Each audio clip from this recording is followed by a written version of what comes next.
Hello and welcome to another episode of Turning the Page. I'm Siddharth Talia and I'm privileged today to be joined by Times Now's consulting editor and a very renowned strategic expert, Mr. Maroof Raza.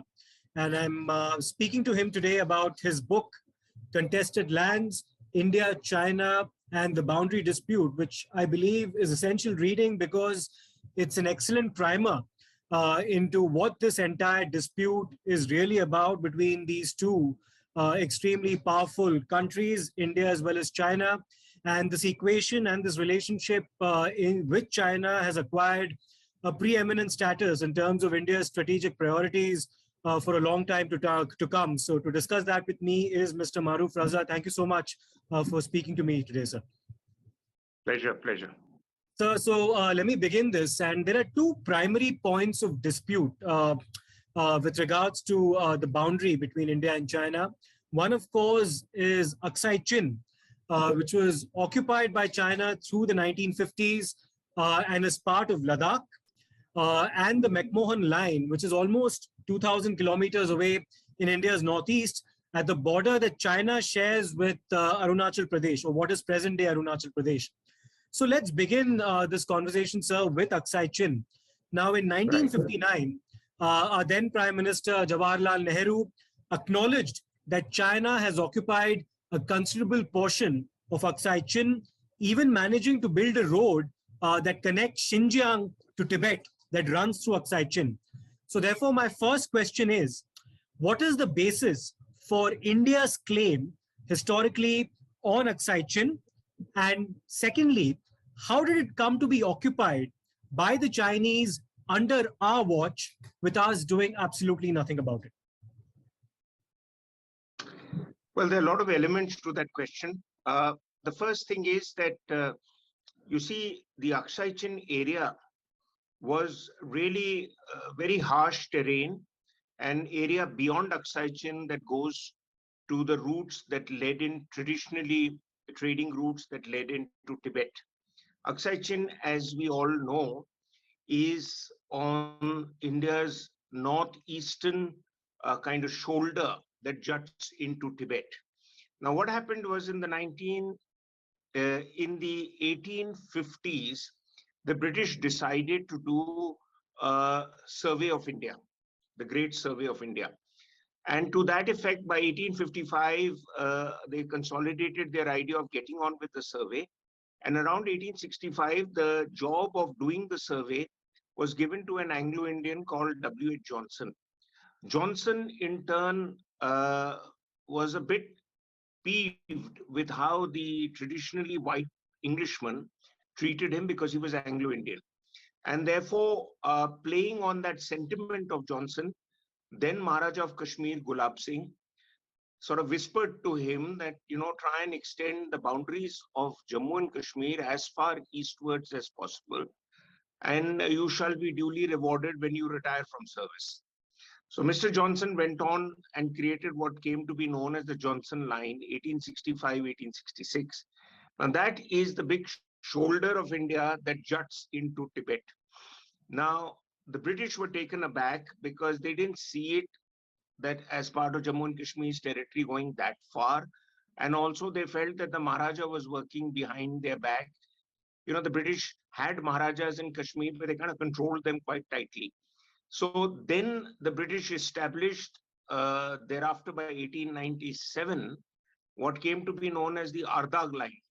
Now, the Ardagh Line was by a gentleman who was a Major General and Director of Military Intelligence, and he drew a line which lies between, if you were to look at the map, between what is the LAC now and what is the Johnson Line, somewhere in between. And it kind of ran along the Kulnur mountain ranges. And mountain ranges and rivers are normally used for boundaries because they're geographical features, and therefore it's easy to define a boundary. Thereafter, 2 years later, there was a McCartney Line that came to be established, which is really an extension of the Johnson Line, and not the Johnson Line, but it was an extension of the Ardagh Line, and it went a bit more northwards, where you look at what we call POK and Depsang Plains, etc., because there was a British Consul General in Kashgar, from where the highway started, which you mentioned. And this Council General felt that the further upwards they could define British territory of India, the more they'll be able to keep the Russians away from it, because there was a deal between the British Empire and the Russian Empire that they will not encroach on each other's territories, because the Tsar of Russia was the nephew of Queen Victoria of Britain. Okay, so those sentimentalities were kept in place and a boundary was declared. Now, these three lines became the three lines. Now, India has generally stuck to the so-called Ardag line, which runs along the Kunlun Mountains.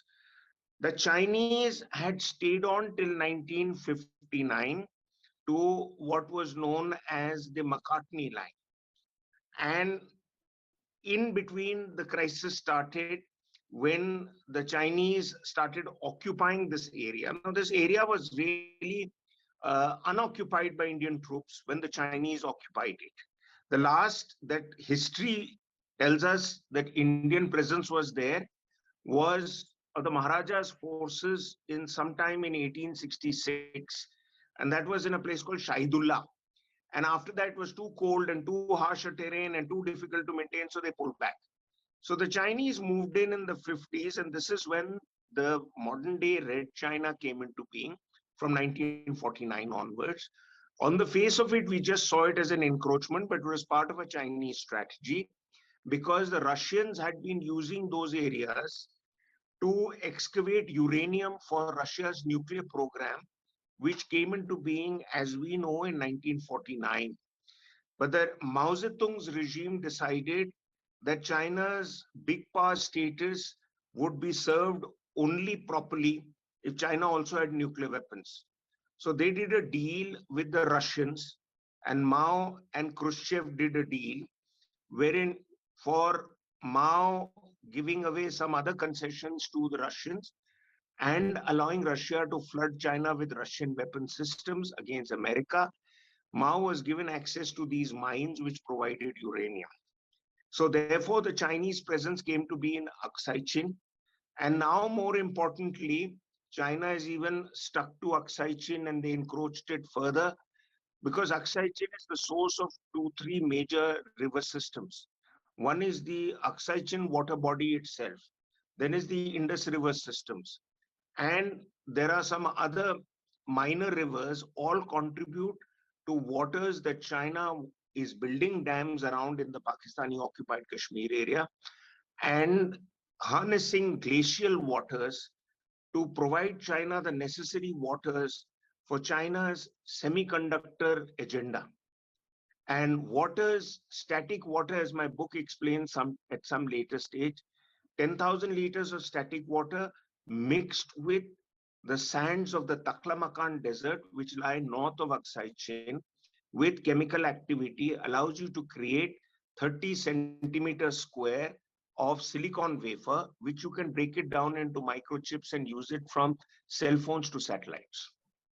So that is why China occupied it then, though I'm sure in the 50s they didn't have any satellite related agenda because too early, but they clearly had an agenda for uranium then, and now the waters there to allow them to harness it through rivers, glacial bodies, etc., so that China's silicon semiconductor agenda is served. So Aksai Chin is essentially very important to the Chinese. And in the 62 conflict, just before that, in 1959, the Chinese, though until 1959, they had been more or less in agreement with the McCartney line, which came from Kashgar right to Pangong Su Lake and thereabouts. But then they moved forward, and in the conflict in 62, that came to be the Chinese occupation, which is much further than where the Chinese are currently positioned on the LAC. So those areas where Chinese occupied was part of China's messaging that, listen, we claim all these areas and we are willing to barter it with you if you stay quietly in Nifa, which is Arunachal, and allow us to hold on to this. The one point in China's favor is that this boundary on Aksai Chin, whether the earlier three lines or later on the LAC, which came to be in 1993, none of these boundaries are signed and agreed upon. These are presumptive lines between what China's presumption is and our presumption. And at the heart of this, Mr. Raza, is of course the Chinese refusal to acknowledge the sanctity of treaties that were signed during the British colonization of India. Because India, while considering those treaties to some extent to be sacrosanct, the Chinese have completely refused to in fact be party to any of those. And that lies at the heart of a lot of disagreements, right? Because you mentioned at the start of your book as well, that Nehru ended up going with these treaties for the simple reason that had we gone by these treaties, that would have extended our frontiers far more than had we relied on India's pre-colonial understandings with Tibet at that point in time. See, Nehru had a lot of things on his plate when India became independent.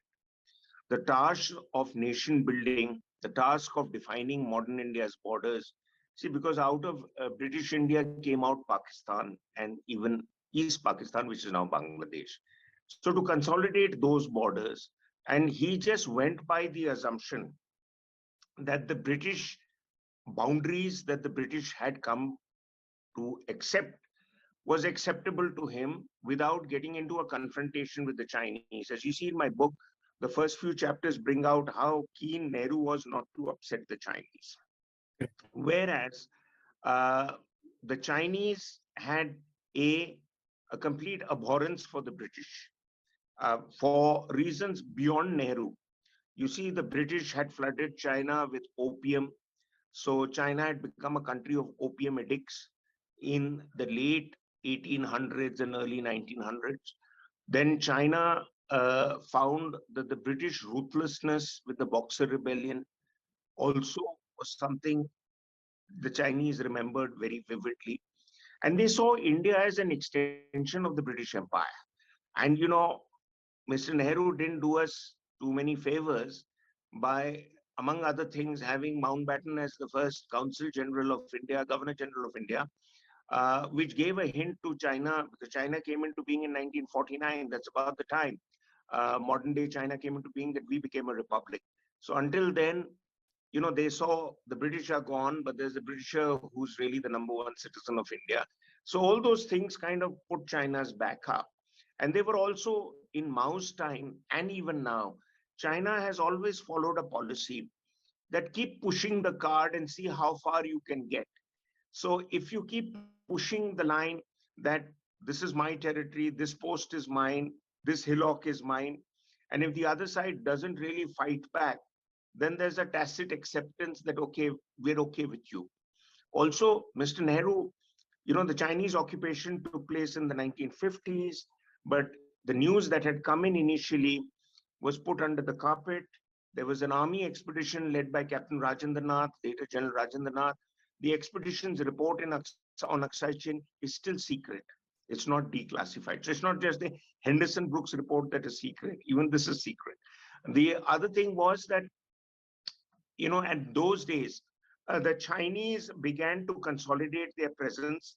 And Pandit Nehru in 1954 had done the Panchsheel Treaty, which was a treaty between India, China, and Tibet, a region of China. That's part of the heading. So therefore, you acknowledge that Tibet was a region of China. So the Chinese say, then what's your problem now? You acknowledge Tibet as our part, and Tibet's a huge chunk. And between 1950 and 52, the Chinese had more or less taken control of Tibet. Though historically, 40 years before that, when the Chinese used to come in to attack Tibet in 1910, 1912, they used to get a hell of a hammering. And the Chinese troops used to go back to China by coming down to Calcutta from the Siliguri area and taking ships and boats back from Calcutta to Shanghai or wherever else, and they went back to mainland China. So it was a very interesting phase of history, which we now kind of look at and have a good laugh about. That what were they fighting about? What was the territorial dispute with India about when Chinese troops were getting access from Indian territory to go back to their base and refurbish and whatever else? Now, with Aksai Chin, you see, Nehru made it very clear in various announcements that India's boundary with China which is the McMahon Line, and I'm sure you'll ask a question on that, is settled. He says this is settled, signed and sealed. But by 54, on one side, we have a Panchsheel Treaty, which accommodates China's interests in Tibet, and we acknowledge that. And in 54, we go and publish maps also, which says this is our territory. That is Aksai Chin. So the Chinese said, and like we published maps more recently about Ladakh, etc. So it was a kind of deja vu of history. And the Chinese are saying you're up to the same tricks again, because you're claiming the territory again through a map making exercise. And this is what started the tensions, though there are evidences of Indian patrols going into Chinese held territory.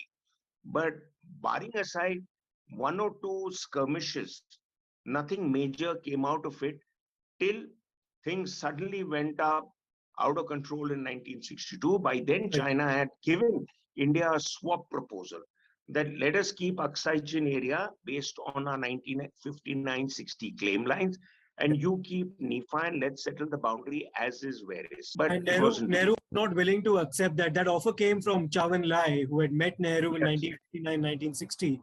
And Nehru said that kind of a swap arrangement would not be acceptable because Aksai Chin, according to India, is Indian territory.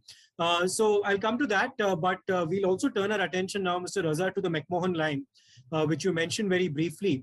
Now, McMahon Line is what India believes delineates our boundary with China in the northeast, though China does not recognize it. Now, India, in a daring move in the 1950s, took control of Tawang, and this is under Major Khatting. And the Northeast had, until the 1990s, including the 1962 war, had been a theater for skirmishes and standoffs and conflict between the two sides, but not so much now. Why is that the case? Well, first, the McMahon Line, as my book explains, and there are many good books on it. There's one by General J.J. Singh, which is all about the McMahon Line, and the drama that went into finally Henry McMahon, who was a boundary maker of sorts, because he had also defined the Durand line between what is Pakistan and Afghanistan now. So he was hardened in the furnace of South Asia and a strong imperialist, and he decided to have this conference. He was Foreign Secretary of British India, or the government of India, they used to call it, but I call it British India. He was Lieutenant Colonel Henry McMahon, and he held this conference in Shimla between 1913 and 14. There were 6 to 8 sittings. There were representatives of the Indian government, which was Mr. McMahon himself. There was a representative of the Dalai Lama, who came from Tibet, and there was a representative from China. The purpose of the exercise was actually to define the boundaries of Tibet, not the boundaries of India. So on the southern boundaries of Tibet lay India, and the northern and eastern boundaries of Tibet lay China. So after much negotiation, initially they came up to what came to be known as the inner Tibet and outer Tibet. So inner Tibet would be under the Dalai Lama's regime's control, and outer Tibet would be under Chinese. As I said, that just before the Shimla conference, the Chinese had made another attempt to attack Tibet and take control, but the Chinese empire in 1910, 1912 was in tatters, and therefore their writ didn't run. So the Chinese representative who came there, he kept adopting delaying tactics. Finally, things became very frustrating. And Henry McMahon, in I think it was the 8th session, that finally pulled out this big map and pulled out in a very ceremonial manner. And the British were very good at it, with pipers playing behind him and all that stuff. He pulled out a marking pen and he drew a line between the northeastern edge of Bhutan, going right up to the Tri-Junction, which is the border between India, Myanmar, and China. And that came to be known as the McMahon Line. But there were a couple of flaws. One was that he drew it with a very thick felt pen in a 1/4-inch map, which is a small map. So a village comes almost the size of a felt pen, Now, if you're running it like that, so what is the boundary? This side of the village or that side of the village? A hillock or watershed line again fell this side or that side. So there is that confusion even between where should the line run. Now, the Chinese representatives were very reluctant. He said, I'm not getting orders from Beijing. speaking then to sign, but finally they arm twisted him and bullshitted him into initialing the map.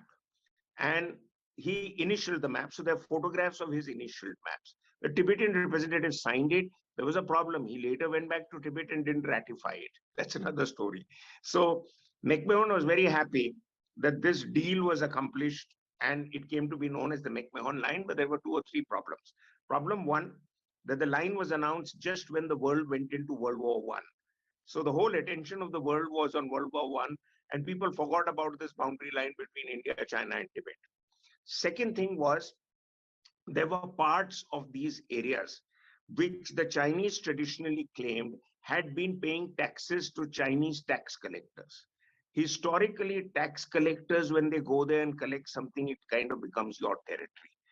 The third thing was that you're talking of Major Bob Khating, Military Cross. He was used by the then governor of Assam, who sent him on this great expedition, just like Colonel Bull Kumar later went on this great expedition and put India's flag on the Siachen Glacier and the Saltoro Ridge next to it. Glacier to niche hai.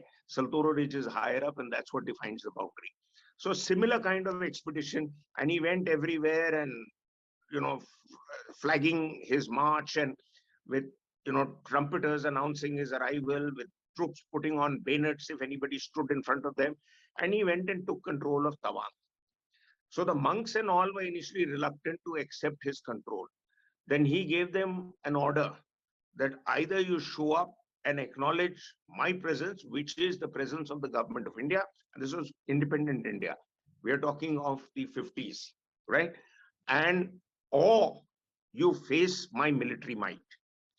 So Kung Fu or no Kung Fu, the monks became quiet, and they came and accepted his writ, and therefore he pronounced. Now, Nehru was very upset this had happened without his knowledge, because Nehru actually, more than the Prime Minister of India, took interest in the foreign ministry. And therefore, in South Block also, you go next to the Prime Minister's office is the Foreign Minister's office. So it was Nehru's thing that how did it happen without my writ, and you guys have gone and upset the Chinese. But anyway, Tawang became part of India. Major Bob Khating didn't get the recognition for his bold action. Neither did the governor. I think his name was Girdhari Lal or something. And the fact is, Tawang remains today an important part of India. It was abandoned. Daulatram, sorry. And it was abandoned by Indian troops because of the confusion in 1962. When it was prepared for a full defensive battle, we shifted to another location, and there is that famous story of the fall of Tawang. But long and short of it is, the McMahon Line, even the Chinese have from time to time indicated their willingness to accept it. And there were surveys that were carried out by 1 or 2 British officers who kind of put boundary pillars in some of those areas there. But, a lot of those areas, unless it's a very good, clear day, you can't even see the next range, you can't even see the next peak. And therefore, in 1962, the Chinese came ahead of the McMahon Line, and they in turn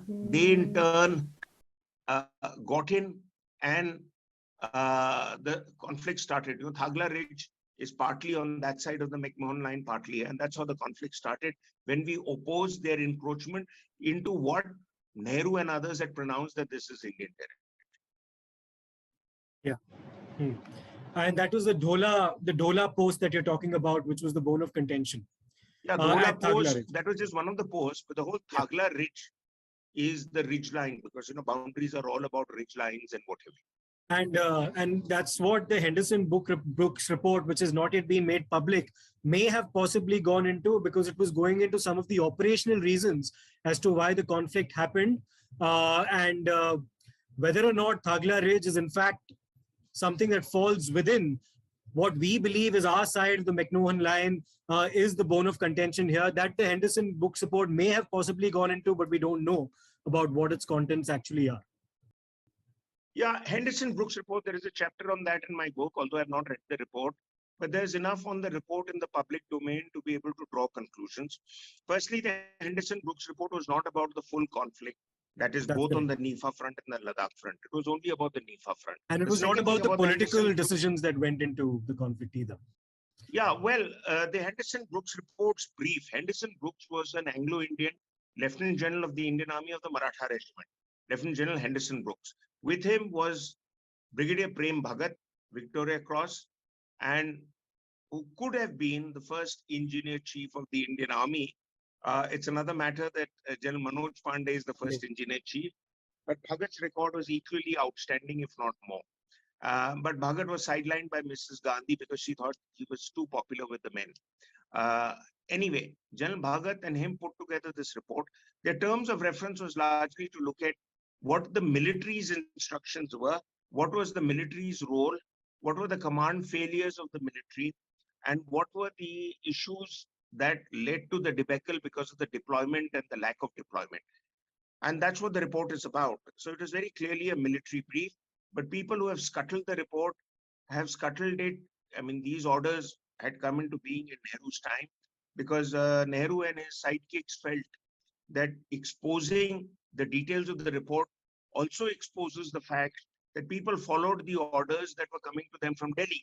And in Delhi, the orders were given both by Panditji and Krishna Menon, and of course their lackeys in army headquarters like General Thapar, the army chief, and various others like Monty Palit, who was DMO. And there was a lot of correspondence that was exchanged, and quite clearly there was micromanagement done from Delhi, which should not have been done because the military is trained to operate in certain ways. And all it needs is a clearly defined set of goals. You don't have a brigade commander being told from Delhi that move your brigade overnight towards Doklam Post or Thagla Ridge or whatever, as Brigadier John Dalvi has brought out in his book, The Himalayan Blunder. So therefore, the Henderson Brooks report is instructive. We should make it public. It's surprising that even Mr. Jaitley, God bless his soul, had pitched for making it public when he was not Minister of Defense. But when he became Minister of Defense, he gave the same line that others have given, that it's confidential and it should not be made public. But quite clearly, the Kargil Review Committee report, which is also extremely instructive, was published quickly a few months after it was completed by Sage Publications, by deleting portions which should not have been in the public domain. You would have done all that with the Henderson Brooks report. But, you know, and it is one thing not publishing the report. It's another thing to let the damn ghost of 62 hang on your head. And that is why I've argued in the last chapter in my book that given another situation like that, 2020 was not 1962 and 2022 will also not be 1962. Now, coming to what happened in Doklam in 2017, or Dokala. Now, India and China were involved in a standoff in Dokala as part of what was India's counter to a unilateral attempt on the part of China to define where the tri-junction between India, China, and Bhutan lay. Now, what were India's motivations to get involved here? See, if you look at the map, the Dokala area is not just a tri-junction, but it's a very important area which, if the Chinese were to occupy around the Jamperi Ridge, which overlooks the Siliguri corridor, then the Chinese can very easily bring artillery there.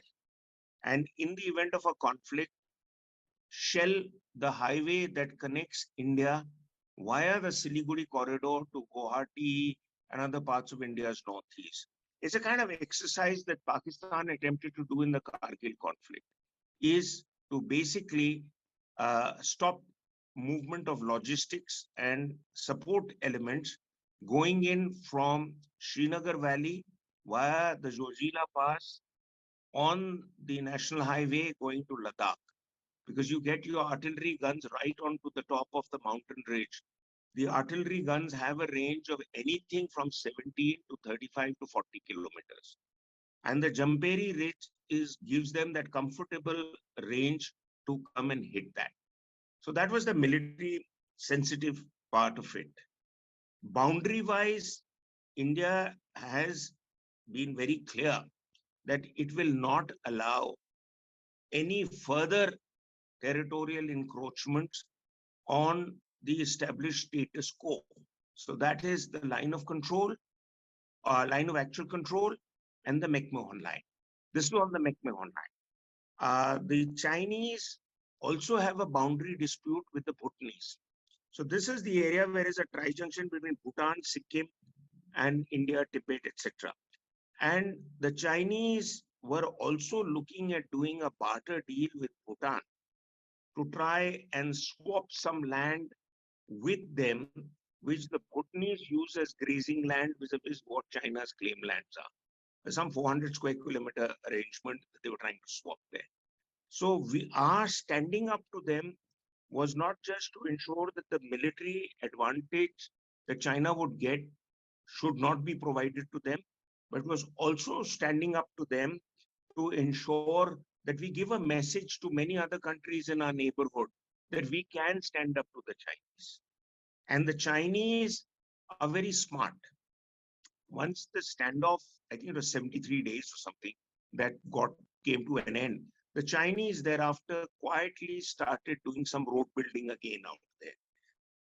Because their argument is, you are improving the infrastructure on your side of the border, and we are improving the infrastructure on our side of the border. More recently, some of those hutments along the McMahon Line again came into news, and the Chinese were removing those farmers' huts by putting in proper, prefabricated huts out there, so that they're just trying to make their presence more consolidated. But if I go by what General Bipin Rawat said at the Times conclave, he said very clearly that they haven't come to our side of the McMahon Line. So the press will keep jumping about and making stories out of it. But had they come in, I don't think we would have sat quietly and allowed them to come in, because now there's a lot of intense watchfulness on both sides. And I don't think they're going to go any further. In Galwan, what happened was that they came into areas where they had come in the 62 conflict. So there is their original McCartney line, then the Chinese claim line based on the posts they had running from Haji Langar up to Pamong. So some posts they were connecting. Then they had encroached in 59, 60. They started claiming those areas. And in 62 conflict, they actually went as far as their claim line. But what surprises me that they went back. So when you occupy territory after a conflict, whether Tawang this side and the claim line of 59, 62, which they occupied in 62, but they went back. So what is really more or less the area on the LAC and the McMahon Line is where things stood before the start of the conflict. And coming to what happened, in fact, after Galwan, now we've been involved in a protracted negotiation with the Chinese following the Galwan conflict. And following that standoff, where exactly now do the two countries stand with respect to who controls what territory in that disputed part of Ladakh? Well, if you look at the ground situation, we are more or less where we were before the start of the Galwan standoff. Also, the territorial claim lines are not necessarily where the Galwan standoff ended. The claims are there. Chinese claims are more towards Ladakh Plateau. They are westwards. So if you go by the claim line of 59, then the claim line of 59 covers the Depsang Plains, which they have occupied from 2013. Then they come close to the Shyok River, where Galwan Shyok River areas where the fighting took place. And if you go a little further, they are there controlling half the Pangong Tso Lake, and we are controlling half. I think, and that's what the general opinion of all the experts is, that we should not have given back to them the Kailash Ranges, which our special forces had occupied in a swift action in August 2020. Giving it, that put them at a hell of a disadvantage. And the Chinese were very nervous, because from there, we could do to them on their Moldo post what the Chinese were wanting to do to us from the Champeri Ridge in Siliguri side. So high ground can be used to use artillery to direct fire, specifically on targets 20, 30 kilometers ahead. And unlike infantrymen who guard trenches right on the front, and tankmen who come towards you by crossing those trench lines, by attacking you, Artillery just needs a good observation officer, somebody positioned on a high ground, and he can direct fire from behind to come on to the target 15, 20, 30 kilometers ahead. So that is the advantage we've really lost with the Kailash Ranges. Generally, it is agreed it was a bad decision, but left to people who are bureaucrats and diplomats, India has traditionally done these stupid mistakes. In 1965, we handed over the Hajipir Pass to the Pakistanis, and that has been used traditionally by Pakistanis even now to push infiltrators into Kashmir and to bring down artillery fire on parts of Poonch, Uri, etc. And in this current conflict, we did the same with the Kailash Ranges. And there have been other minor handovers which have been contestable by the army, that they were not really consulted, because paper tigers on the map will make the mistakes that they make because they don't know that the maps don't tell you the full truth what's on the ground. Thanks a lot for that, Mr. Raza. I think that was a fairly comprehensive discussion, and you've given a fairly sound explainer to our listeners as well as our viewers about what the boundary dispute actually is. And to actually delve more into this, I would very strongly encourage them to read your book, Contested Lands. So the last idea I'd like to throw up, which is there in the book, and some reviewers have noticed it and talked about it, like the review on the first post, that essentially I argue there is a need to resolve the dispute on as is, where is basis. So the call is really has to be taken by more pragmatic leadership and not to make statements purely for vote catching consumption. Right. Thanks a lot for that. Very insightful there, Mr. Raza. Thank you so much for joining us and speaking to us on Turning the Page about your book, Contested Lands. Thank you.